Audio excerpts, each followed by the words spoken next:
പിണറായി വിജയൻ്റെ മകൻ്റെ ഭാര്യയുടെ അച്ഛന് വർക്ക് കൊടുക്കുന്നത് 260 കോടിക്ക്. അപ്പോൾ എന്ത് വലിയ അഴിമതിയാണ് നടത്തത്. അതിൻ്റെ മുഴുവൻ ഡേറ്റാസും നമ്മുടെ ഈ ഓഫീസിൽ ഉണ്ട്, ഇപ്പോഴും ഇരിപ്പുണ്ട്. കേരളത്തിൽ ജനങ്ങളെ ഇവർ മാറ്റി, അത് ഭീഷണി കൊണ്ടും എന്തെങ്കിലും പ്രശ്നം ഉണ്ടായാൽ അതിനെ നേരിടാൻ ഉള്ള ശേഷിയില്ലായ്മയൊക്കെ ആളുകളെ എത്തിച്ചു, ഭയപ്പെടുത്തി. പണ്ട് അങ്ങനെയല്ലായിരുന്നു. ഇത് പിണറായി വിജയൻ്റെ വീട്ടിലേക്കാണ് കൊണ്ടുവന്നത്. അത് വളരെ ക്ലിയർ ആയിട്ട് സ്വപ്നം പറഞ്ഞിട്ടുണ്ട്, മാധ്യമങ്ങളോട് പറഞ്ഞു, 164 പറഞ്ഞിട്ടുണ്ട്, ഇതൊക്കെ പറഞ്ഞിട്ടുണ്ട്. ഈ 164 ഇപ്പം നിലനിൽക്കുകയാണ്, കോടതിയിലുണ്ട്. ഒരു സ്റ്റെപ്പ് ഇവിടുത്തെ കേരള ഗവൺമെൻറ് എടുക്കാൻ പറയും. മുമ്പ് ഒരു 2 വർഷം മുമ്പ് അങ്ങ് പറഞ്ഞിരുന്നു, എറണാകുളത്തെ ഹോളിഡേ ഇൻ ഹോട്ടൽ അത് പിണറായി വിജയൻ്റെ ഉടമസ്ഥതയിലുള്ളതാണ്, അദ്ദേഹത്തിൻ്റെതാണ്, ഉടമസ്ഥതയിലുള്ളതല്ല അദ്ദേഹത്തിൻ്റെതാണെന്ന്. അതെന്താണ്, അതേക്കുറിച്ച് ഒന്നുകൂടെ പറയും. അതായത് ഈ ഹോളിഡേ ഇൻ ഹോട്ടലിൻ്റെ കച്ചവടം വരുന്ന സമയത്ത് നമ്മുടെ ദല്ലാൽ നന്ദകുമാർ വഴി ഒരു ഡീലാണ് അതിനകത്ത് വന്നത്. അപ്പോൾ ആ വിഷയത്തിൽ അന്ന് ഈ പിണറായി വിജയൻ ഒരിക്കലും ഒരു മുതലാളിയാണെങ്കിലും മുതലാളിയായിട്ട് പുറത്ത് കാണിക്കാൻ പറ്റാത്ത ആളാണല്ലോ. അപ്പോൾ അതുകൊണ്ട് വേറെ പലരും ഉപയോഗിച്ചിട്ടാണല്ലോ അദ്ദേഹത്തിൻ്റെ ബിസിനസ്സിൽ നടക്കുന്നത്. അപ്പോൾ പിണറായി വിജയനെ സംരക്ഷിക്കുന്ന ഒരു അദൃശ്യ ശക്തി ഉണ്ടെന്ന് നമുക്ക് പലപ്പോഴും തോന്നിയിട്ടുണ്ട്. അതിൻ്റെ ഉദാഹരണം, പിണറായി വിജയനെതിരെ സമൂഹ മാധ്യമത്തിൽ ആരെങ്കിലും എന്തെങ്കിലും ഒരു വിമർശനം നടത്തിയാൽ പോലും അതിനെ പിന്തുണയ്ക്കുന്ന വലിയൊരു വിഭാഗം, പിന്തുണയ്ക്കുക മാത്രമല്ല ഈ വിമർശിക്കുന്നവനെ വളരെ മൃഗീയമായി അശ്ലീലം പറയുന്ന ഒരു വിഭാഗം, അതൊരു ന്യൂനപക്ഷമാണ്, മനസ്സിലായി കാണുമല്ലോ. അങ്ങനെ ഉണ്ടെന്ന് തോന്നിയിട്ടുണ്ടോ എപ്പോഴെങ്കിലും?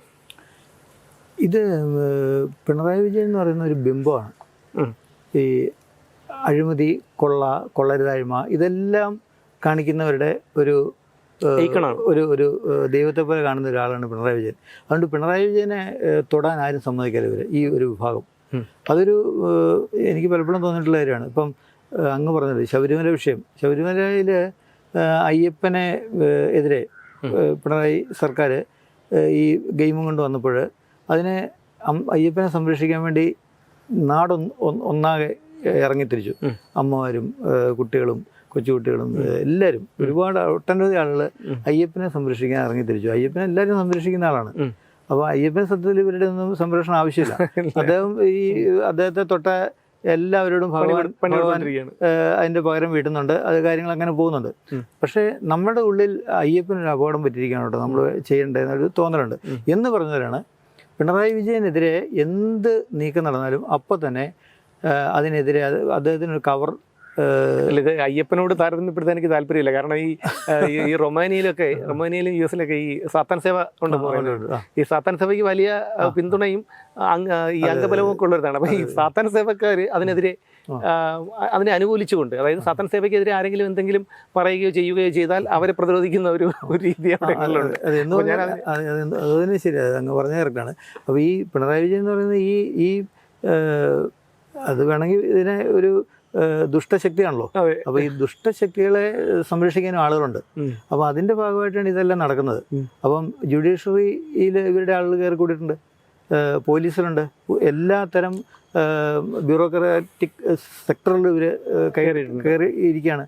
അപ്പോൾ ഇവർ ഇയാളെ സംരക്ഷിച്ചുകൊണ്ടിരിക്കും, കാരണം ഇതെല്ലാം കൊള്ളക്കാരാണ്. അപ്പോൾ ഈ കൊള്ളക്കാർ ഇതിനകത്ത് വിരലെണ്ണാവുന്ന ആളുകളിലെ ഇപ്പം കേരളത്തെ സംബന്ധിച്ച് നോക്കുമ്പോൾ മാന്യന്മാരെന്ന് പറയാനുള്ളൂ. ബാക്കി എല്ലാവരും ഈ സംവിധാനത്തെ കൊള്ളയടിക്കുമല്ലേ. അപ്പോൾ എങ്ങനെയാണ് ഈ കൊള്ളക്കാർക്ക് അഴിഞ്ഞാടാനുള്ള ഒരു അവസരം ഉണ്ടാക്കി കൊടുത്ത ആളാണ് ഇയാൾ. അതിന് നന്ദി ഇയാളോടുണ്ട്. ആ നന്ദിയാണ് ഇവരെല്ലാവരും പ്രകടിപ്പിച്ചുകൊണ്ടിരിക്കുന്നത്. അതെല്ലാ തലത്തിലുണ്ടത്. അതാണ് നമ്മൾ കാണേണ്ടത്. അപ്പോൾ HRDസിനെ സാധാരണ ഇവരുടെയൊക്കെ ഒരു രീതി നമുക്കറിയാം. ഇപ്പോൾ സ്വപ്ന സുരേഷിനെ പോലും ഒരുപാട് ആക്രമിച്ചതിന് ശേഷം MP ഗോവിന്ദൻ ഒരു ഇടനിലക്കാരനെ പറഞ്ഞു വിട്ട ഒരു സംഭവം ഉണ്ടായി. 30 കോടി രൂപ കൊടുത്ത് അതിനെ സെറ്റിൽ ചെയ്യാൻ വേണ്ടിയിട്ട് ഒരു ആരോപണം ഉണ്ടായി. അദ്ദേഹം സ്വപ്നയ്ക്കെതിരെ കേസ് കൊടുത്തിട്ടുണ്ട്. അങ്ങനെ ഒരു സംഭവമുണ്ട്. അപ്പോൾ സാധാരണ ഈ HRDസിനെ CPMO അല്ലെങ്കിൽ പിണറായി വിജയൻ്റെ ഭാഗത്തു നിന്നോ ആരെങ്കിലും സ്വാധീനിക്കാൻ ശ്രമിച്ചിട്ടുണ്ടോ എപ്പോഴെങ്കിലും? അതായത് സ്വപ്ന സുരേഷ് യൂസഫ് അലിയുടെ പേര് പറയാൻ സാധ്യതയുണ്ടോ എന്ന് ചോദിക്കുന്നതിന് വേണ്ടിയിട്ട് RSSൻ്റെ ഒരു നേതാവാണ് അന്ന് ഞാൻ ദുബായിലാണ്, എന്നെ കാണാൻ അവിടെ വന്നത്. ആ യൂസഫിനാണ് ടിക്കറ്റ് എടുത്ത് കൊടുത്തത്. അദ്ദേഹം തന്നെ എന്നോട് പറഞ്ഞാണ്, ഇത് കേരളത്തിലെ നേതാവാണ്, കേരളത്തിലെ ഒരു നേതാവാണ് അവിടെ വന്നത്, RSSൻ്റെ നേതാവാണ് എന്നെ കാണാൻ അവിടെ വന്നത്.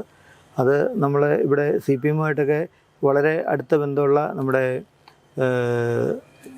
SRPയുടെ ഒരു ബന്ധുവുണ്ട് അവിടെ. അപ്പം അവർ വഴിയാണ് എന്നെ ഇദ്ദേഹം വന്ന് കണ്ടത്. അപ്പോൾ ഞാൻ പറഞ്ഞു നമുക്ക് യൂസഫ് അലിയുടെ പേര് ഇതിനകത്തുണ്ടെന്നൊന്നും അറിയില്ല. കാരണം ഞാൻ ദുബായിൽ ഇരുന്നുകൊണ്ട് യൂസഫ് അലിയുടെ പേരുണ്ടെന്ന് പറഞ്ഞാൽ പിന്നെ എന്നെ അവിടെ നിന്ന് വിടിയാലോ അവർ. അതുകൊണ്ട് ഞാൻ പറഞ്ഞു നമുക്ക് അറിയില്ല, ചിലപ്പോൾ ഉണ്ടായേക്കാം. നമ്മൾ ഈ സ്വപ്നയുടെ ഇത്തരം കാര്യങ്ങളിലൊന്നും ഇടപെടേണ്ടെന്നൊരു നിലപാടാണ് സ്വാമിജി എടുത്തത്. സ്വാമിജി പറഞ്ഞു ഇവർ ജീവിതത്തിൽ ഒരുപാട് ദുരിതം അനുഭവിച്ചിട്ടാണ് ചാടിസിലേക്ക് വന്നിരിക്കുന്നത്. അപ്പോൾ നമ്മൾ വീണ്ടും വീണ്ടും കുത്തി അവരോട് ഇത് എന്താണ് ഇതിൻ്റെ കാര്യങ്ങൾ, എങ്ങനെയായിരുന്നു പിണറായി വിജയൻ എത്ര കിലോ സ്വർണം കൊണ്ടുപോയി, ഇത്തരം കാര്യമൊന്നും അവരോട് ചോദിക്കേണ്ട എന്നുള്ളൊരു നിലപാടാണ് സ്വാമിജി എടുത്തത്. അതുകൊണ്ട് ഞങ്ങളൊക്കെ അത് തന്നെയാണ് ഫോളോ ചെയ്തത്. അല്ല, യഥാർത്ഥത്തിൽ MA യൂസഫ് അലിയുടെ പേര് സ്വപ്ന പറയാൻ അങ്ങനെ ഇവർക്ക് സംശയം തോന്നാനുള്ള കാരണം എന്താണ്? ഇത് ദുബായ് UAE നിന്നാണല്ലോ ഈ സ്വർണം വരുന്നത് ഇങ്ങോട്ട് കേരളത്തിലേക്ക് വരുന്നത്. UAE നിന്ന് ദിവസം 32, 36, 38 കിലോ ഒക്കെ സ്വർണം വരുമ്പോൾ സ്വാഭാവികമായിട്ടും ആളുകൾ പിന്നെ ഈ ഗവൺമെൻറ്റിലുള്ള പിടിപാട് ഇത്തരം കാര്യങ്ങളെല്ലാം കൂടെ വെച്ചിട്ട് കണക്ക് കൂട്ടുമ്പോഴാണ് അദ്ദേഹത്തിൻ്റെ പേരൊക്കെ ഇതിനകത്ത് ആ സമയത്ത് ഉയർന്നു വന്നത്. പിന്നെ യൂസഫ് അലിയെ പോലെ ഒരാളെ സംരക്ഷിക്കാൻ വേണ്ടി ഇവിടുത്തെ LDF മത്സരിക്കും, UDF മത്സരിക്കും, BJPയിലെ കുറേ ആളുകൾ മത്സരിക്കുന്നുണ്ട്. എല്ലാവർക്കും വേണ്ടപ്പെട്ട ആളാണ്. അപ്പം യൂസഫ് അലിയുടെ പേര് പറയുമ്പോൾ, അതായത് നമ്മൾ ലേക്ക് ഷോർ ഹോസ്പിറ്റലിൽ നടന്ന ഒരു അവയവ കച്ചവടവുമായി ബന്ധപ്പെട്ട് ED അതിൻ്റെ ഉദ്യോഗസ്ഥരെ ചോദ്യം ചെയ്തിരുന്നു, അവിടുത്തെ ജീവനക്കാരെ ചോദ്യം ചെയ്തിരുന്നു, റെയ്ഡ് നടത്തി. പക്ഷേ ഇവിടുത്തെ മാധ്യമങ്ങളൊന്നും അത് വേണ്ടത്ര രീതിയിൽ പ്രാധാന്യത്തോടുകൂടി റിപ്പോർട്ട് ചെയ്തില്ല. യഥാർത്ഥത്തിൽ അതേക്കുറിച്ച്, ആ അവയവ കച്ചവടത്തെക്കുറിച്ച്, അതിൻ്റെ ലേക്ക് ഷോർ ആരുടെ ഉടമസ്ഥതയിലുള്ളതാണ് താങ്കൾക്കും അറിയാം. അതേക്കുറിച്ച് എന്താണ് പറയാനുള്ളത്? അല്ലാതെ ഇതാണ് ഞാൻ പറഞ്ഞത്, ഇത്തരം ഏത് തരത്തിലുള്ള കൊള്ള കേരളത്തിൽ നടന്നാലും ഇതിനെ സംരക്ഷിക്കുന്ന ഒരു വിഭാഗമാണ് ഇവരെല്ലാവരും. അതിനകത്ത് മാധ്യമങ്ങൾ ഉണ്ട്, മാധ്യമപ്രവർത്തകർ ശരിക്കും 4ാം കണ്ണാണ്. അവർ ആ രൂപത്തിൽ ഈ ലോകത്തെ സംരക്ഷിക്കേണ്ടവരാണ്. പക്ഷെ അവരും അൺഫോർച്ചുനേറ്റ്ലി ഇതിൻ്റെ എല്ലാം ഭാഗമായി പോവുകയാണ്. കാരണം ഇതിനകത്ത് വലിയ പണം മുടക്കം ആവശ്യമുള്ള കാര്യമുണ്ട്. ഇവരുടെ പണമാണല്ലോ ഇതിനെല്ലാം വലുത്. അപ്പോൾ ആ ഒരു ലൈനിലേക്ക് കേരളത്തിൻ്റെ ഒരു മനസാക്ഷിയെ ഇവരെല്ലാവരും മാറ്റി തീർത്തിട്ടുണ്ട്. അതൊക്കെയാണ് അതിനകത്ത് സംഭവിച്ചത്. ഇപ്പം നമ്മൾ അന്ന് ഇപ്പം ഞാൻ പറഞ്ഞു തന്ന വേറൊരു കാര്യം, ഈ സ്വപ്ന സുരേഷ് കോൺസുലേറ്റ് ജോലി ചെയ്യുന്ന സമയത്ത് UAE നിന്ന് സ്വർണം വരുന്നു. ഇത് പിണറായി വിജയൻ്റെ വീട്ടിലേക്കാണ് കൊണ്ടുപോകുന്നത്. അത് വളരെ ക്ലിയർ ആയിട്ട് സ്വപ്ന പറഞ്ഞിട്ടുണ്ട്, മാധ്യമങ്ങളോട് പറഞ്ഞു, 164 പറഞ്ഞിട്ടുണ്ട്, ഇതൊക്കെ പറഞ്ഞിട്ടുണ്ട്. ഈ 164 ഇപ്പം നിലനിൽക്കുകയാണ്, കോടതിയിലുണ്ട്. ഒരു സ്റ്റെപ്പ് ഇവിടുത്തെ കേരള ഗവൺമെൻറ് എടുക്കാൻ പറയും, ഒരു അനങ്ങുന്നുണ്ടോ? ഈ 164 കൊടുത്തിട്ട് ഇപ്പോൾ എത്ര നാളായി, എത്ര വർഷമായി? ഇത് എന്തായി അതിൻ്റെ അവസ്ഥ ഒന്ന് നോക്കണ്ടേ? അപ്പം ഞങ്ങളിപ്പോൾ ആ കാര്യങ്ങളെല്ലാം കൂടെ മുഖ്യമന്ത്രിയുടെ ശ്രദ്ധപ്പെടുത്താൻ പോവാണ്. കാരണം ഇത് നിങ്ങൾ ചെയ്യേണ്ട കാര്യം തന്നെയാണ്. അത് നിങ്ങൾ ചെയ്യാതിരിക്കുന്നത് ശരിയല്ല.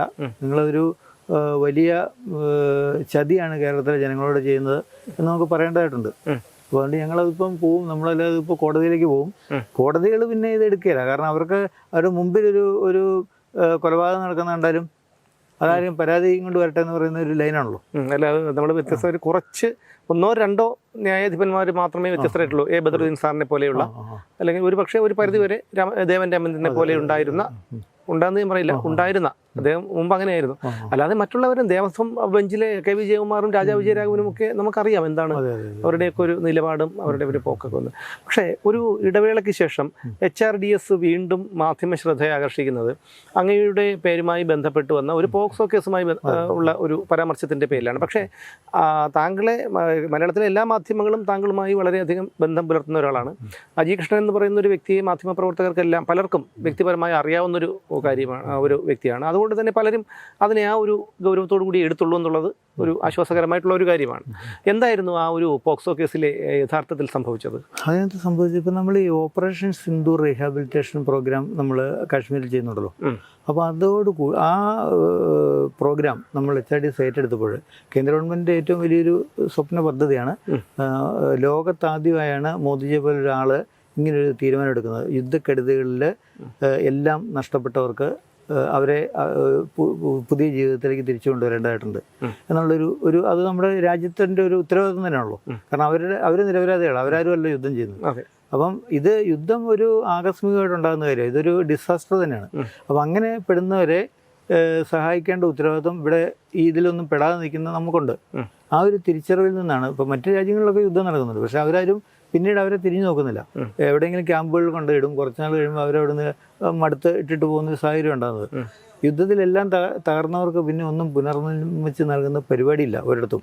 അത് എത്ര ആധുനിക ലോകത്തും അത് നടക്കുന്നില്ല. യുദ്ധം കഴിയുന്നതോടുകൂടി ഇരകളെ മറക്കുന്ന ഒരു അവസ്ഥയുണ്ട്. അപ്പം ആ യുദ്ധക്കെടുതികളിൽപ്പെട്ടവർക്ക് ഒരു പുതിയ ജീവിതം നൽകേണ്ടതുണ്ട് എന്നുള്ള തിരിച്ചറിവ് കൊണ്ടാണ് മോദിജി അങ്ങനെ ഒരു പദ്ധതിക്ക് തുടക്കമിടുന്നത്. അപ്പോൾ ഇത് ആരെ ഏൽപ്പിക്കണം, പെട്ടെന്ന് പണി തീർക്കണം. അപ്പോൾ അങ്ങനെ നമ്മളെക്കുറിച്ച് ആരോ പറഞ്ഞ് അദ്ദേഹം അറിയുന്നു. അദ്ദേഹത്തിൻ്റെ സെക്രട്ടറി ലെവലിലുള്ള ഏതോ IAS ഓഫീസർ പറഞ്ഞിട്ടാണ് അദ്ദേഹം ആ കാര്യം പറയുന്നത്. അങ്ങനെയാണ് നമ്മളോട് രാജ്നാഥ് സിംഗ്ജിയൊക്കെ പോയി കാണാൻ പറയുന്നു. ഞങ്ങൾ പോയി കണ്ടു. സ്വാമിജി ഉണ്ടായിരുന്നു. അതിനുശേഷം ജമ്മു കാശ്മീർ ഗവർണർ മനോജ് സിൻഹജിയെ കാണാൻ പറയുന്നു. അങ്ങനെ അദ്ദേഹത്തെ ഞങ്ങൾ പോയി കണ്ടു. ഒരാഴ്ച കൊണ്ട് ഇതിൻ്റെ എഗ്രിമെൻ്റ് ഒപ്പിട്ടു. നമ്മൾ ഇപ്പോൾ അവിടെ പണി നടന്നുകൊണ്ടിരിക്കുകയാണ്. അപ്പോൾ ഇതെല്ലാം വന്നപ്പോൾ പൊതുവെ ഇപ്പം ഈ കാശ്മീരിലെ തീവ്രവാദികൾ ഒന്നടങ്കം എന്ന് പറയാം. കുറച്ച് പേര് ഇപ്പോഴും അവിടെ അവശേഷിക്കുന്നുണ്ട്. പക്ഷേ ബഹുഭൂരിപക്ഷവും കേരളത്തിലേക്ക് പോകുന്നിരിക്കുകയാണ്. കേരളം ആണ് ഇതിൻ്റെ എല്ലാം ഒരു ഹബ്ബ്, മെയിൻ ഹബ്ബ്. അപ്പം ആ ആളുകൾക്ക് നമ്മുടെ മേൽ അങ്ങേയറ്റത്തെ പകയുണ്ട്. നമ്മളിങ്ങനെ ഒരു കാര്യം ചെയ്യുന്നു. കാരണം പാകിസ്ഥാൻ അനുകൂലികളായിട്ടുള്ളൊരു വിഭാഗമാണുള്ളത്. അപ്പോൾ പാകിസ്ഥാനെതിരെ ഉള്ളൊരു മൂവ്മെൻറ്റും കൂടെ ആണുള്ളത്. അപ്പോൾ അതുകൊണ്ട് നമ്മളോട് വലിയ പകയുണ്ടായിട്ടുണ്ട്. അതിൻ്റെ ഭാഗമായിട്ട് ഒരുപാട് ഭീഷണികൾ നമുക്ക് നേരിടേണ്ടി വന്നിട്ടുണ്ട്. ഫോണിലൂടെയും അല്ലാതെയൊക്കെ നമ്മളൊക്കെ മൈൻഡ് ചെയ്യാറില്ലായിരുന്നു. അങ്ങനെ പോയിക്കൊണ്ടിരുന്നു. പക്ഷേ ഇതുണ്ടായത് നമ്മുടെ ഒരു ജീവനക്കാരനെ പണം കൊടുത്ത് വിലയ്ക്ക് വാങ്ങി ഒരു വലിയ ഗെയിമാണ് ഇത് കളിച്ചത്. അതിനകത്ത് പ്രധാനപ്പെട്ട റോൾ എടുത്തത് ഈ നമ്മുടെ ദല്ലാൽ നന്ദകുമാറാണ് ഇതിൻ്റെ ഒരു ഇടനിലക്കാരനായിട്ട് നിന്ന് പ്രവർത്തിച്ചത്. ആർക്ക് വേണ്ടി? ഈ പറയുന്ന ഗ്രൂപ്പിന് വേണ്ടിയിട്ട് പ്രവർത്തിച്ചത്. അപ്പം ഇതിനകത്തൊരാളെ വെച്ചുകൊണ്ടുള്ള കളിക്കാൻ. അങ്ങനെയാണ് ഈ നമ്മുടെ തന്നെ ഒരു 2 വർഷമായിട്ട് നമ്മുടെ കൂടെ ജോലി ചെയ്യുന്ന ആളാണ്. പക്ഷെ പണ്ട് തന്നെ നമുക്ക് അറിയാവുന്ന ആളാണ്. ഈ ഇത്തരം ആളുകളുടെ പേര് പറയുന്നത് ശരിയല്ലാത്തതുകൊണ്ടാണ് അത് പറയുന്നത്. ഇപ്പം നിയമപരമായി അത് തെറ്റാണ്. അതുകൊണ്ട് നമ്മൾ പറയാൻ പാടില്ല. അപ്പം അങ്ങനെ പക്ഷെ ഇപ്പം കോടതി ഒരു അനുകൂല എന്ന് വെച്ചാൽ നമുക്ക് ഇയാൾക്കെതിരെ നമ്മളൊരു ആക്ഷനൊക്കെ എടുത്തിട്ടുണ്ടായിരുന്നു. അപ്പോൾ അതിന്റെ കാരണം ഞാൻ ഈ താങ്കൾ പറയുന്ന വ്യക്തിയെ എനിക്കും അറിയാം. ആ വ്യക്തി എങ്ങനെയാണ് HRDSന്റെ ഓഫീസിൽ പെരുമാറിയിരുന്നത്, നിങ്ങളൊക്കെ തമ്മിലുള്ള ബന്ധം, ഇതൊക്കെ നന്നായി ഒരുവിധം അറിയാവുന്ന ഒരാൾ, കണ്ടറിയാവുന്ന ഒരാളാണ് ഞാൻ. മറ്റു കാര്യങ്ങളൊന്നും എനിക്കറിയില്ല. പക്ഷേ ആ വ്യക്തി ആണ് ഇത്തരത്തിലൊരു പരാതിക്കാരൻ എന്ന് പറയുമ്പോൾ എനിക്കൊരു ഞെട്ടലാണ് ഉണ്ടായത്. എങ്ങനെയാണ് ഇപ്പം ഞാനും താങ്കളും തമ്മിൽ സംസാരിച്ചുകൊണ്ടിരിക്കുന്നു. ഞാൻ ചെന്നിട്ട് നാളെ അല്ലെങ്കിൽ അങ്ങോട്ട് പോകുന്ന വഴിക്ക് എന്നെ HRDSന്റെ സ്ഥാപക സെക്രട്ടറി അജി കൃഷ്ണൻ എന്നെ മർദ്ദിച്ചു, അല്ലെങ്കിൽ എൻ്റെ എന്തെങ്കിലും പിടിച്ചു മറിച്ചു എന്ന് പറയുന്നതിനേക്കാളും ഒരു എന്ന് പറയുന്ന പോലെയല്ലേ ഏകദേശം അത്. അപ്പോൾ അതെങ്ങനെയാണ് അദ്ദേഹത്തിന് അത് കഴിഞ്ഞു എന്നുള്ളതാണ്. അത് മനുഷ്യർ എല്ലാ കാലത്തും, ഞാൻ പറഞ്ഞല്ലോ, മഹാഭാരത കാലം മുതലേ ഇത്തരം കൊടും ചതികളൊക്കെ നടക്കുന്നുണ്ട്. അപ്പോൾ അതിൻ്റെ ഭാഗമായിട്ട് ഞങ്ങൾക്കൊക്കെ വളരെ വിഷമമുണ്ടായൊരു കാര്യമാണത്. കാരണം ഒരിക്കലും പ്രതീക്ഷിച്ചിട്ട് ഇങ്ങനൊരു ഗെയിമിലേക്ക് ഇവരുടെ കൂടെ കൂടുമെന്ന് നമ്മൾ കരുതല്ല. ഒരുപാട് ആക്രമണങ്ങൾ നമുക്കെതിരെ വരുമ്പോഴും പുള്ളി പണ്ട് CPM ഉണ്ടായിരുന്ന ആളാണ്. അതുകൊണ്ട് CPM പരാതിക്കാരൻ. അപ്പോൾ CPMൻ്റെ ആളുകളുമായിട്ട് നല്ല ബന്ധം പുള്ളിക്ക് ഇപ്പോഴും പുലർത്തുന്നുണ്ട്. P ശശിയായിട്ട് ബന്ധമുണ്ട്, അതുപോലെ രാജേഷുമായിട്ട് ബന്ധമുണ്ട്. ഇങ്ങനെയുള്ള ആളുകളൊക്കെ ആയിട്ട് നല്ല ബന്ധം പുലർത്തുന്ന ആളാണ്. അപ്പം ഇദ്ദേഹമാണ് ഇങ്ങനൊരു കേസ് നമുക്കെതിരെ പരാതി സ്റ്റേഷനിൽ കൊടുക്കുന്നത്. പക്ഷെ നമ്മൾ ഈ പരാതി കൊടുക്കുന്നതിനൊരു 1.5-2 മാസം മുമ്പ് മുതലേ പുള്ളിക്കെതിരെ ഒരു വേറൊരു ആക്ഷൻ എടുക്കേണ്ടി വന്നിരുന്നു. ആന്ധ്രയിൽ നമ്മുടെ ഓഫീസിലേക്ക് പുള്ളിക്ക് ഒരു ട്രാൻസ്ഫർ കൊടുക്കേണ്ടി വന്നു. പുള്ളിയോട് കുറച്ച് നിർബന്ധിത അവധി എടുപ്പിച്ചു നമ്മൾ. അത് വേറൊരു വിഷയമായിട്ട് ബന്ധപ്പെട്ടാണ്, ഞാൻ പിന്നീട് പറയാം.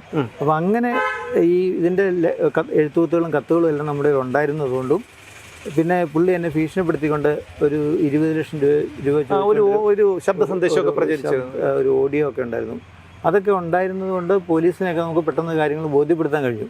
അതുകൊണ്ടാണ് എന്നെ അറസ്റ്റ് ചെയ്തിരുന്നത്. അല്ലെങ്കിൽ സ്വാഭാവികമായിട്ട് ഇങ്ങനൊരു പരാതി ഉണ്ടായാൽ അറസ്റ്റ് ഒഴിവാക്കാൻ ഒരു മാർഗ്ഗമില്ല. നമ്മുടെ നിയമ സംവിധാനം അത്ര ശക്തമാണ്. അതെ. അതിൽ ഈ പരാതിക്കാരൻ്റെ ഈ വിക്ടിം എന്ന അയാൾ പറയുന്ന കുട്ടിയെപ്പോലും, ആ കുട്ടിയും കുട്ടിയുടെ മൂത്ത സഹോദരിയും ഒക്കെ വിദ്യാഭ്യാസ ചിലവൊക്കെ വഹിച്ചത് HRDS അല്ലേ?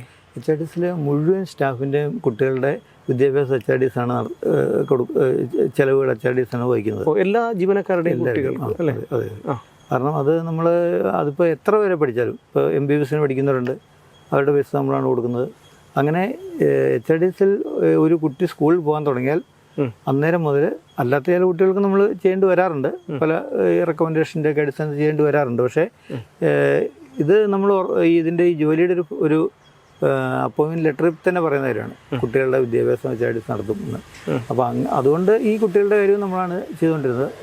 ഒരു കുട്ടി മൂത്ത കുട്ടി LLBക്ക് പഠിക്കുന്ന കുട്ടിയാണ്. അപ്പോൾ അവിടെയൊക്കെ എല്ലാ കാര്യങ്ങളും നമ്മളാണ് HRDസാണ് ചെയ്തുകൊണ്ടിരിക്കുന്നത്. അപ്പോൾ ഇതിനകത്ത് സംഭവിച്ചതെന്ന് വെച്ചാൽ ഈ ടെറർ ഗ്രൂപ്പുകളുമായിട്ട് ചേർന്നിട്ട് ഒരു വലിയ ഓഫർ പുള്ളിക്ക് കിട്ടുന്നു. ഇപ്പോൾ ഒരു ഹിന്ദു സംഘടനയെ നമ്മൾ HRDസിൻ്റെ പ്രസിഡന്റ് സ്വാമിജി ആയതുകൊണ്ടും നമ്മളൊക്കെ ഇതിനകത്ത് കൂടുതൽ ആളുകളും ഹിന്ദുക്കളായതുകൊണ്ടും ഇതൊരു ഹിന്ദു സംഘടന എന്നുള്ള ഒരു പേര് ലൈനിലാണ് ഇവരിതിനെ എടുക്കുന്നത്. നമുക്കങ്ങനെ ഹിന്ദുവെന്നോ ക്രിസ്ത്യനെന്നോ മുസ്ലിംസോ ഒന്നും നമുക്കില്ല. നമ്മൾ രാജ്യത്തിന് വേണ്ടി പ്രവർത്തിക്കുന്നവരാണ്. ലോകത്തെല്ലാവരും നമ്മൾ ഒരുപോലെയാണ് കാണുന്നത്. പിന്നെ അപകടകാരികളായിട്ട് മറന്നിലേക്കാണ്ടായിട്ട് വരുമല്ലോ. അത് മാത്രമേ നമ്മൾ ചെയ്യാറുള്ളൂ. പക്ഷേ ഈ ഒരു പേര് നമുക്ക് പിന്നെ RSS എന്നുള്ളൊരു പേര് ചേർത്ത് തന്നിരിക്കുന്നു. അപ്പോൾ ഇതുകൊണ്ടൊക്കെയാണ് ഇതിനകത്ത് RSSകാർ മാത്രമാണുള്ളത്. RSSലുള്ള ആളുകളുണ്ട്, CPM-ലുണ്ടായിരുന്ന, ഇപ്പോൾ ഞാനൊക്കെ പണ്ട് CPM-ലുണ്ടായിരുന്ന ആളാണ്. അതുപോലെ കോൺഗ്രസ്സിലുള്ള ആളുകളുണ്ട്, ഇപ്പോഴും കോൺഗ്രസ്സിൽ പ്രവർത്തിക്കുന്നവരുണ്ട്, BJP-യിലുള്ളവരുണ്ട്. രാഷ്ട്രീയം അതൊന്നും HRDസിൻ്റെ ഘടകമല്ല. HRDസിൻ്റെ രാഷ്ട്രീയം എന്ന് പറയുന്നത് പട്ടിണിയുടെ രാഷ്ട്രീയമാണ്. എങ്ങനെ പട്ടിണി മാറ്റാം ആളുകളുടെ, ഇതാണ് നമ്മുടെ ഒരു രാഷ്ട്രീയം.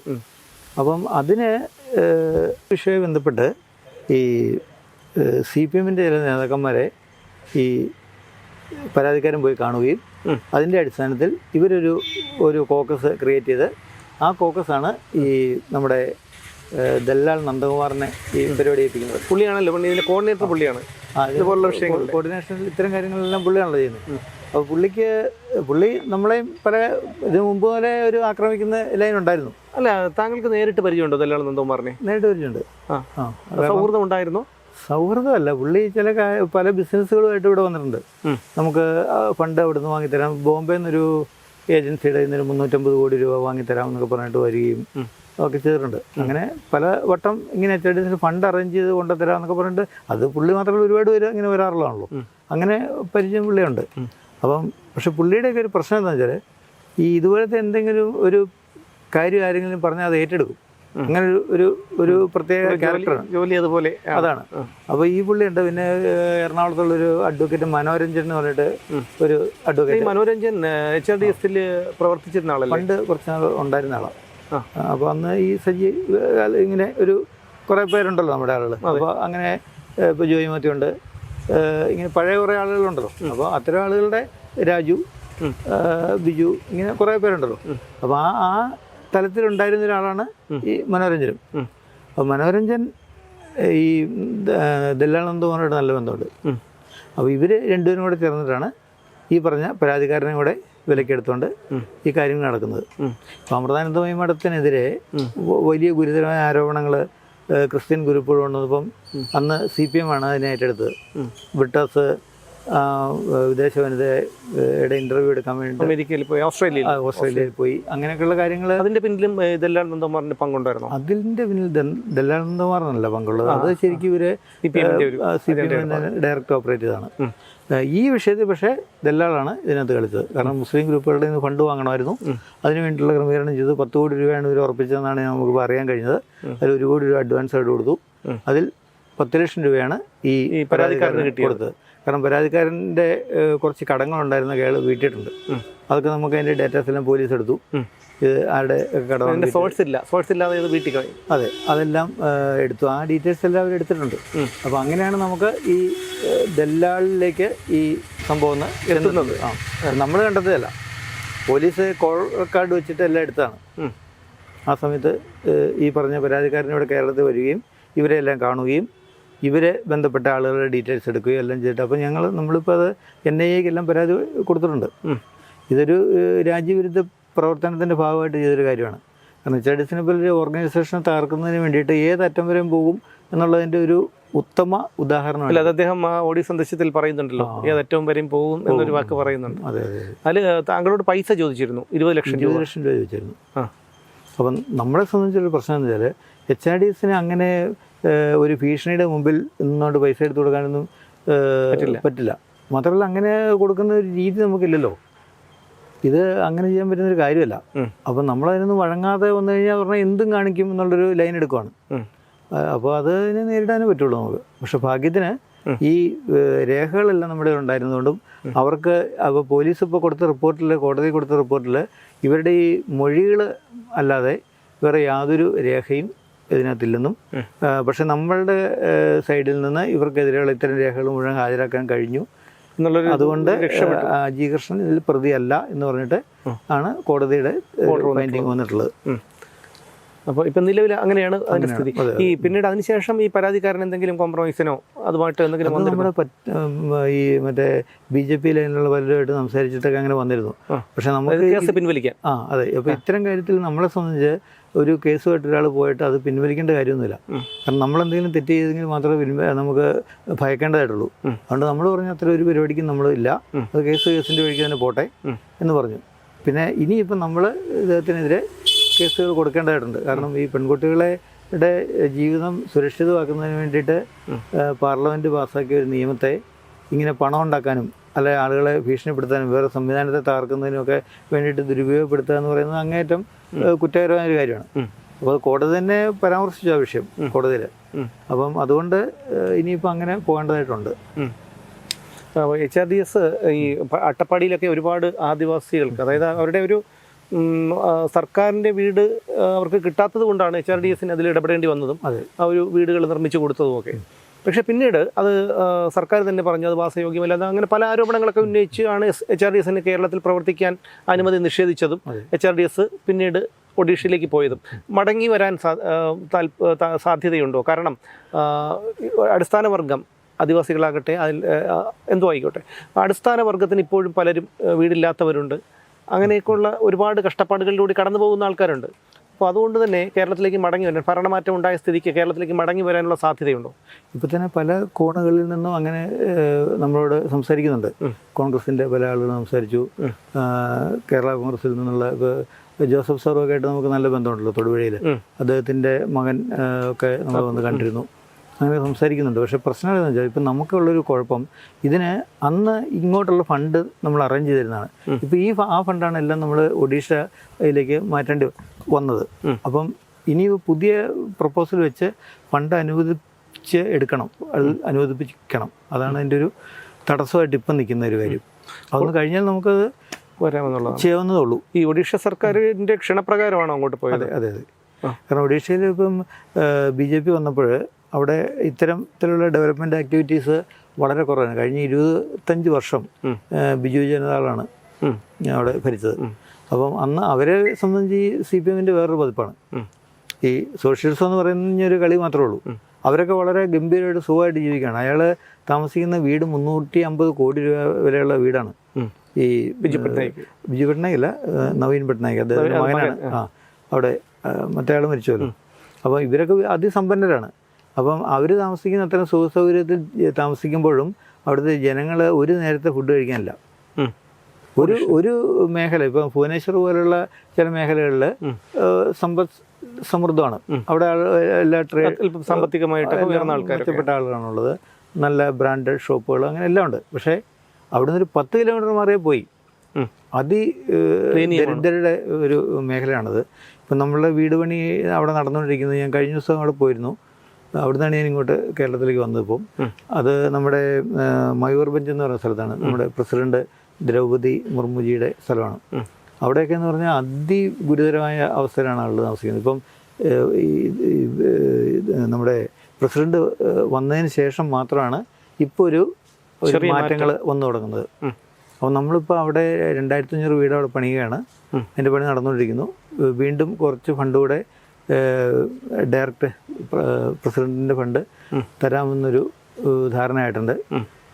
മിനിങ്ങാന്ന് മറ്റേ പ്രസിഡന്റിൻ്റെ സെക്രട്ടറിയെ ഡൽഹിയിൽ നിന്ന് അങ്ങോട്ട് പറഞ്ഞു വിട്ടിരുന്നു. അദ്ദേഹമായിട്ടൊരു മീറ്റിംഗ് ഉണ്ടായിരുന്നു. അതൊക്കെ വളരെ പോസിറ്റീവായിട്ട് പോകുന്നുണ്ട് കാര്യങ്ങൾ. പക്ഷേ ഇവിടെ നമ്മൾ ഇപ്പം ഞാൻ പറഞ്ഞല്ലോ, ഇപ്പം ഇവിടെ ആര് വന്നാലും ഈ പ്രശ്നങ്ങൾ, ഇപ്പം കോൺഗ്രസ് ഭരിക്കുമ്പോൾ CPMന് വിഷയങ്ങൾ ഉണ്ടാക്കാൻ ഒരു ബുദ്ധിമുട്ടില്ല ഇവിടെ. അതെ, അതിപ്പോൾ ഉണ്ടാക്കുന്നല്ലോ, എന്ത് പറഞ്ഞാലും അവർക്ക് സമരമാണ്. അതെ. അപ്പോൾ അതുകൊണ്ട് ഇപ്പോൾ ഇതിനെ നേരിടാൻ കോൺഗ്രസിന് ശേഷിയില്ല. അപ്പോൾ അതുകൊണ്ട് നമ്മൾ കോൺഗ്രസ് വന്നു എന്നുള്ളതുകൊണ്ട് ഉടനെ ഇവിടെ എല്ലാം വിചാരിക്കാൻ പറ്റില്ല. ഈ സംവിധാനം മുഴുവൻ പാടെ തുടച്ചു മാറ്റിയാൽ മാത്രമേ നടക്കുകയുള്ളൂ. ഇതൊരു ക്ലീനിങ് പ്രോസസ്സ് ആവശ്യമുണ്ട്. അതിനകത്ത് ഈ പാറ്റായി കൊല്ലുന്ന മറ്റേ സാധനം അടിക്കുന്നത് അതിൻ്റെ ഒരു പേരുണ്ടല്ലോ, ഹിറ്റ്. അപ്പം അതുപോലെ എന്തെങ്കിലും സാധനം അടിച്ച് ഇതിനെ എല്ലാം ഇവിടുന്ന് ഓടിച്ചു വിട്ടാൽ മാത്രമേ ഇവിടെ ഒന്ന് പൂർണ്ണമായിട്ട് ക്ലീൻ ആവുള്ളൂ. SFI-കാരനായിരുന്നു മുമ്പ്, SFI പ്രവർത്തകൻ, കറകളം SFI പ്രവർത്തകൻ. അത് പറയുമ്പോൾ ഒരു നാണം ഉണ്ടെന്ന് തോന്നുന്നു, ഒത്തിരി ചമ്മല്. എന്തുകൊണ്ടാണ് SFI-യിൽ നിന്ന് മാറി ഒരു കളമാറ്റം ഉണ്ടായത്? ഇതിനകത്ത് അതൊരു രാഷ്ട്രീയമൊന്നുമല്ല. അന്ന് നമ്മൾ ഈ കോളേജിൽ പഠിക്കുന്ന സമയത്ത് കുട്ടികൾ എന്താണ്, ഇപ്പം സുമേഷ് ഇങ്ങനെ SFI-കാരനായിരുന്നു. ഒരു വിപ്ലവകാരി ഉള്ളിലുള്ളതുകൊണ്ട് നമുക്ക് മാറ്റങ്ങൾ വേണം, എല്ലാം നമ്മുടെ ചുറ്റുപാടും എല്ലാവരും തുല്യതയോടെ ജീവിക്കണം എന്നൊക്കെ ഒരു വിചാരം നമുക്കുണ്ടല്ലോ. അപ്പോൾ ആ ഒരു വിചാരത്തിൽ നിന്നാണല്ലോ നമ്മളൊക്കെ അങ്ങനെ ഒരു ചിന്തയിലേക്ക് വരുന്നത്. ഇപ്പം എൻ്റെയൊക്കെ കുടുംബം ഒരു കോൺഗ്രസ് ബേസ്ഡ് ഫാമിലി ആയിരുന്നു. അച്ഛനും വല്യച്ഛനും ഒക്കെ അങ്ങനെ കോൺഗ്രസ്സുകാരൊക്കെ ആയിരുന്നു. അപ്പം ഇതുകൊണ്ടൊന്നും കാര്യങ്ങൾ നടക്കില്ല. ആ സമയത്ത് അടിയന്തരാവസ്ഥയുടെ കാലത്ത് ഞങ്ങളൊരു ചെറിയ കുട്ടിയാണ്. അപ്പം നമ്മൾ അതിൻ്റെ ഒരു പ്രശ്നങ്ങളൊക്കെ ഇങ്ങനെ കേട്ടിട്ടുണ്ട്. അപ്പോൾ ഇതൊന്നും കൊള്ളിയാലത്തൊരു സംവിധാനമാണെന്നും ഇവർ വളരെ മനോഹരമായിട്ട് വർത്തമാനം പറയുന്നു, സംസാരിക്കാൻ തയ്യാറാണ്, വിപ്ലവകാരികളാണ്, ചെരുപ്പിടാൻ നടക്കുന്നു. അപ്പോൾ ഈ ഒരു ക്രമീകരണം എന്ന് പറയുമ്പോൾ ഒരു യഥാർത്ഥ രാഷ്ട്രീയ പ്രവർത്തനം എങ്ങനെയായിരിക്കണം എന്നൊക്കെ അന്ന് നമ്മൾ, പക്ഷേ ഈ നയനാർ വന്നതിന് ശേഷമാണല്ലോ ഈ കൊള്ള ഇവിടെ തുടങ്ങുന്നത്. EK നായനാരുടെ കാലത്ത് P ശശി എന്ന് പറയുന്ന പൊളിറ്റിക്കൽ സെക്രട്ടറി വെച്ചുകൊണ്ടല്ലേ പിണറായി വിജയൻ ഈ കൊള്ള മുഴുവൻ ആരംഭിക്കുന്നത്. അതിന് മുമ്പ് ഇവിടെ വല്ലതും ഉണ്ടായിരുന്നോ? അച്യുതാനന്ദൻ്റെ കാലത്തൊന്നും അത്ര ഒരു ഇതില്ലായിരുന്നു. അച്യുതാനന്ദൻ്റെ കാലത്തിന് മുമ്പാണല്ലോ നമ്മുടെ നയനാരുടെ കാലം വരെ തുടങ്ങി. നയനാരുടെ കാലത്ത് പൊളിറ്റിക്കൽ സെക്രട്ടറി ആയിട്ട് ശശി വന്നതിന് ശേഷമാണല്ലോ ഇതിന്റെ ഒരു താളം തെറ്റിൽ തുടങ്ങി. ഈ കൊള്ളയുടെ ആരംഭം അവിടെ. പക്ഷെ അതിനുശേഷം VS അച്യുതാനന്ദന്റെ മന്ത്രിസഭയുടെ കാലത്ത് ഇത്രയധികമൊന്നും ഇല്ലായിരുന്നു. പക്ഷെ അദ്ദേഹം നിസ്സഹായനായിരുന്നു. ഒന്നും ചെയ്യാൻ പറ്റില്ലായിരുന്നു. ഇവരാണ് കാര്യങ്ങൾ അന്നും തീരുമാനിക്കുന്നത്. വേക്കൻസി സെന്ററിൽ ഇരുന്നുകൊണ്ട് പിണറായി വിജയൻ തീരുമാനിക്കും, അവിടെ ഡീലെല്ലാം ഉറപ്പിക്കും. അച്യുതാനന്ദൻ അവിടെ ഇരിക്കാം എന്നുള്ള വേറെ കാര്യമൊന്നും ഉണ്ടായില്ല.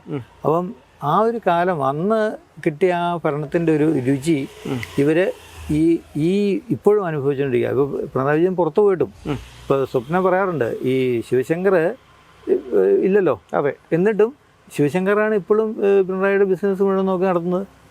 ഒരു കാര്യസ്ഥനാണ്. അപ്പോൾ അങ്ങനെയാണ് കാര്യങ്ങൾ നടത്തിക്കൊണ്ടിരിക്കുന്നത്. അപ്പോൾ ഇവരെ എത്ര കാലം പോയാലും ഇതിങ്ങനെയൊക്കെ തന്നെ ഇവിടെ നടക്കും. അല്ലെങ്കിൽ ജനം അതുപോലെ കാര്യങ്ങളിലൊരു ഉത്തരവാദിത്വബോധം കാണിക്കണം. കേരളത്തിൻ്റെ ജനങ്ങളുടെ ഒരു പ്രശ്നം, ഇവർ ഉത്തരവാദിത്വബോധമുള്ളവരല്ല. മറ്റ് സംസ്ഥാനങ്ങളിൽ നടക്കില്ല പരിപാടി. ഇവർക്ക് എന്തെങ്കിലും ആട്ടെ, നമുക്ക് നമ്മളെ ബാധിക്കുന്ന കാര്യമല്ലോ എന്നുള്ള ലൈനിലേക്ക് കേരളത്തിലെ ജനങ്ങളെ ഇവർ മാറ്റി. അത് ഭീഷണി കൊണ്ടും എന്തെങ്കിലും പ്രശ്നം ഉണ്ടായാൽ അതിനെ നേരിടാൻ ഉള്ള ശേഷിയില്ലായ്മയൊക്കെ ആളുകളെ എത്തിച്ചു, ഭയപ്പെടുത്തി. പണ്ട് അങ്ങനെയല്ലായിരുന്നു. പണ്ട് ഇപ്പോൾ MP രാഘവൻ്റെ കഥ ഞാൻ കേട്ടിട്ടുണ്ട്. പുള്ളി കണ്ണൂരിൽ നിന്ന് തിരുവനന്തപുരത്തേക്ക് വരുന്ന വഴി റോഡിൽ ഒരു വിഷയം ഉണ്ടായാൽ അപ്പോൾ പുള്ളി വണ്ടിയിൽ അവിടെ ഇറങ്ങുവാണ്.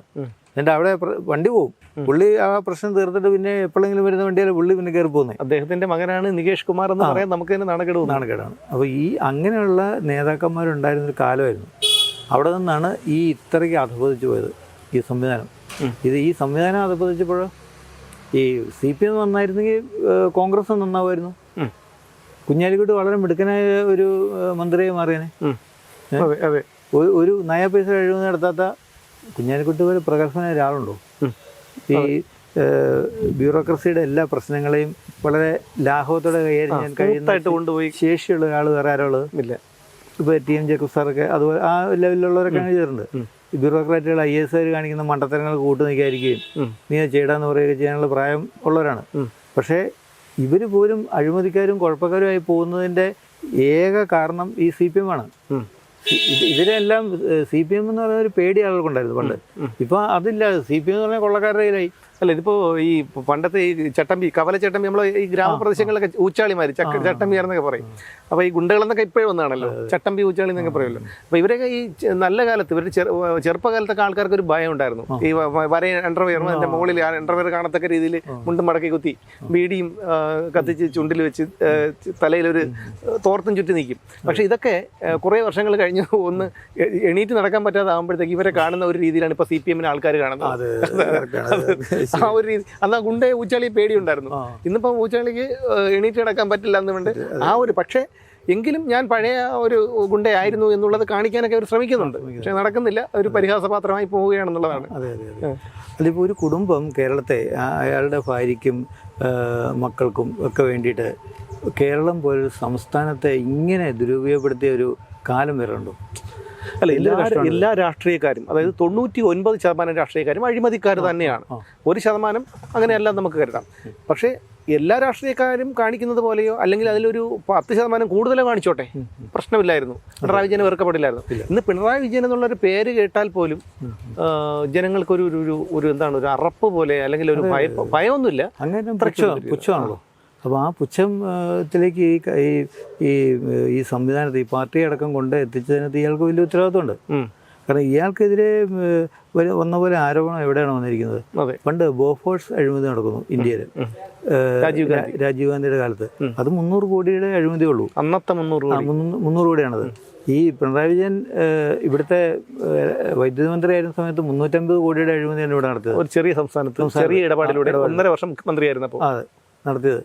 അപ്പം ഇന്ത്യ മുഴുവനുള്ള ഇന്ത്യയുടെ പ്രധാനമന്ത്രി നടത്തിയ അഴിമതിയെക്കാളും വലിയ അഴിമതിയാണ് ഒരു മന്ത്രി നടത്തിയത്. അതെ, അല്ല അവിടെയാണ്, അതായത് ഒരു 1.5 വർഷം ഒരു വൈദ്യുത മന്ത്രിയായിരുന്ന സമയത്ത് 350 കോടിയുടെ അഴിമതി നടത്തി. അപ്പോൾ 10 വർഷം കൊണ്ട് മുഖ്യമന്ത്രിയായിരുന്നപ്പോൾ എന്തെല്ലാം അഴിമതികൾ നടത്തിയിട്ടുണ്ടാവും? അല്ല, ലക്ഷക്കണക്കിന് കോടികൾ. അതായത് ഇപ്പം സ്പ്രിംഗ്ലർ ഇടപാട്, പാവപ്പെട്ട ജനങ്ങൾ, ഇവിടുത്തെ ജനങ്ങൾ സർക്കാർ ആശുപത്രിയിൽ പോകുന്ന ആളുകളുടെ ഡേറ്റാസ് കളക്ട് ചെയ്തിട്ട് ആ ഡേറ്റാസ് വിറ്റിട്ട് 2500 കോടിയല്ലേ മേടിച്ചേ? അതെ, അത് സ്വപ്നയ്ക്ക് കിട്ടിയ കണക്കാണ്. അതിനും എത്രയോ വലുതായിരിക്കും ഇത് ശിവശങ്കർക്കാണല്ലോ ഓപ്പറേറ്റ് ചെയ്തത്. അപ്പം അത് വെച്ച് നോക്കുമ്പോൾ അത്രയൊക്കെ എത്രയോ വലുതായിരിക്കും അതിൻ്റെ ഒരു വ്യാപ്തി. അതെ അതെ അതെ. ഇത്തരം അഴിമതിയുടെ ഒരു കൂടാരമാക്കി മാറ്റി കളയുമല്ലേ ചെയ്ത് ഇയാളെ. അതെ, അല്ല AI ക്യാമറ വെച്ചു, 274 കോടിയോ മറ്റോ കൊടുത്ത് AI ക്യാമറ വെച്ചു. പക്ഷേ ഇന്ന് AI ക്യാമറകളൊന്നും പ്രവർത്തിക്കുന്നില്ല. അല്ല, അന്ന് അത് വെറും നമ്മുടെ 72 കോടി രൂപയ്ക്കാണ് ഈ നമ്മുടെ ജെയിംസ് സാർ എന്ന് പറഞ്ഞ ആൾ ആണ് ഇത് ചെയ്തത്. അപ്പോൾ അത് 72 കോടി രൂപയാണ് അതിന് കോട്ട് ചെയ്തത്. ആ ഇതിനെ അട്ടിമറിച്ചുകൊണ്ടാണ് ഇയാളുടെ പിണറായി വിജയൻ്റെ മകൻ്റെ ഭാര്യയുടെ അച്ഛന് വർക്ക് കൊടുക്കുന്നത് 260 കോടിക്ക്. അപ്പോൾ എന്ത് വലിയ അഴിമതിയാണ് നടത്തത്. അതിൻ്റെ മുഴുവൻ ഡേറ്റാസും നമ്മുടെ ഈ ഓഫീസിൽ ഉണ്ട്, ഇപ്പോഴും ഇരിപ്പുണ്ട്. ഞാനിത് അന്ന് ശോഭ മാഡത്തിന് കൊടുത്തു, ശോഭ സുരേന്ദ്രന്. പുള്ളിക്കാരി ഇവിടെ പത്രക്കാരെ കാണാൻ വന്നു. അന്നേരമാണ് അന്നത്തെ പ്രസിഡന്റ് വിളിക്കുന്നു, അതിപ്പം അതിനെക്കുറിച്ച് സംസാരിക്കണ്ട. അതെ, ഇങ്ങനത്തെ പണിയല്ല നടക്കുന്നത്. കാരണം ഇതിനെല്ലാത്തിനും ഇവരെല്ലാവരും പങ്കുപറ്റുകയാണ്. എല്ലാ അഴിമതിയുടെയും പങ്കുകാരാണ് ഇവരെല്ലാവരും. അപ്പോൾ ഈ പങ്കായതുകൊണ്ട് പിണറായി വിജയൻ എടുക്കാൻ അവർക്കാർക്കും പിണറായി വിജയനോട് പിണങ്ങേണ്ട കാര്യമില്ല. എല്ലാവർക്കും പൈസ കിട്ടുമല്ലേ. അതുകൊണ്ടാണ് ഈ ശോഭാ സുരേന്ദ്രനെ കുറിച്ച് പറഞ്ഞപ്പോൾ അതുകൊണ്ടാണ് ഞാൻ ചോദിക്കുന്നത്. ഈ ശോഭാ സുരേന്ദ്രൻ ഈ നേതൃത്വ നിരയിലേക്ക് വരരുതെന്ന് ആഗ്രഹിക്കുന്ന വലിയൊരു വിഭാഗം ഈ പാർട്ടിക്കുള്ളിൽ തന്നെയില്ലേ? അല്ല, ഇതിനകത്ത് ഉള്ളൊരു പ്രശ്നം ഇത് തന്നെയാണ്. ഇപ്പോൾ ഈ ആര് വരുമ്പോഴും ഇപ്പം സ്വാഭാവികമായിട്ടും ഒരു വെറും സിനിമാ നടനോടാണ് ഈ ശോഭാ സുരേന്ദ്രനെ പോലെ പ്രഗത്ഭയായ ഒരു രാഷ്ട്രീയ പ്രവർത്തകർ തോറ്റു പോകുന്നത്. മിമിക്രി കാണിച്ചാണ്. അയാളുടെ കോൺട്രിബ്യൂഷൻ ഈ രാജ്യത്തിന് വേണ്ടി എന്താണുള്ളത്? ഒരു മിമിക്രിക്കാരൻ എന്നുള്ളതിനപ്പുറം എന്ത് കോൺട്രിബ്യൂഷനാണ് അയാൾക്ക് ഈ മണ്ഡലത്തെ ജനങ്ങളോട് ചെയ്യാനുള്ളത്?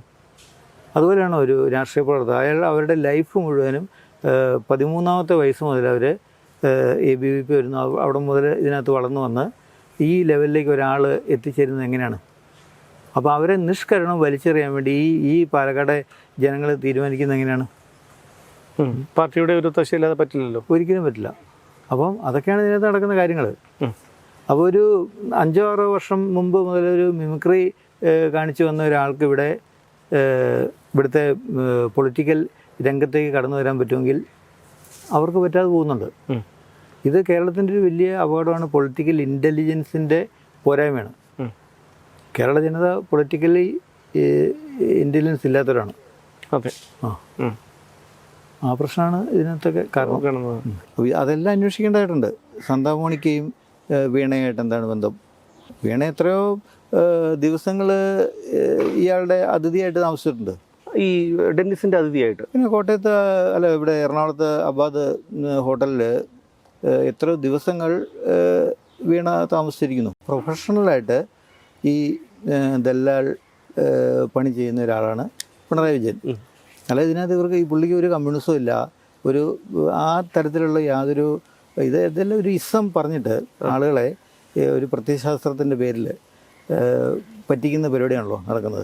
ഈ ചിന്താ ജെറോം എന്നൊക്കെ പറഞ്ഞ പോലെയുള്ള വെറും ഒരു ലോ ലെവൽ ആയിട്ടുള്ള ആളുകളെ വെച്ചിട്ട് ഇവർ കുട്ടികളുടെ മനസ്സിൽ വേറെ ഒരു ഈ ഇത്തരം അധമ ചിന്തകൾ ഉണ്ടാക്കിക്കൊണ്ട് വരികയാണ് ചെയ്തത്.